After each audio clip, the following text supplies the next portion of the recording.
തിരുവേഗപ്പുറ പാലത്തിന് സമീപം കാറുകൾ കൂട്ടിയിടിച്ച അപകടത്തിൽ യാത്രക്കാർ അത്ഭുതകരമായി രക്ഷപ്പെട്ടു. വളാഞ്ചേരി പട്ടാമ്പി റോഡിലെ പാലക്കാട് ജില്ലയുടെ അതിർത്തിയായ പാലത്തിനു മുകളിൽ വളാഞ്ചേരിയിൽ നിന്നും കാരമ്പത്തൂരിലേക്ക് ഫാമിലിയുമായി പോകുകയായിരുന്ന കാറ് ആംബുലൻസിനെ മറികടക്കുന്നതിനിടെ പട്ടാമ്പിയിൽ നിന്നും പുത്തനത്താണി ഭാഗത്തേക്ക് പോകുകയായിരുന്ന കാറിലിടിച്ചാണ് അപകടമുണ്ടായത്. വെള്ളിയാഴ്ച ഉച്ചയ്ക്ക് 12 മണിയോടെയാണ് സംഭവം. ഇരു കാറുകളിലും യാത്രക്കാർ ഉണ്ടായിരുന്നെങ്കിലും പരിക്കുകളേൽക്കാതെ അത്ഭുതകരമായി രക്ഷപ്പെട്ടു.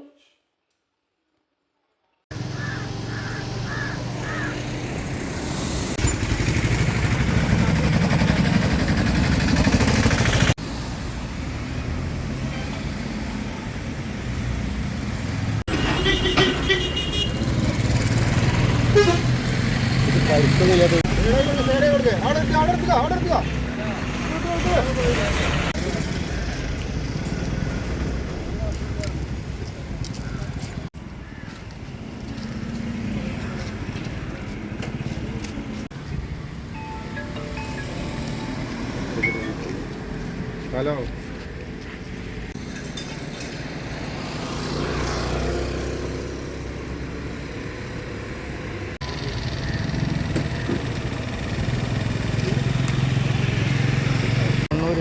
രണ്ട് അല്ല, ഒന്ന് പുത്തൻതാണില്ല.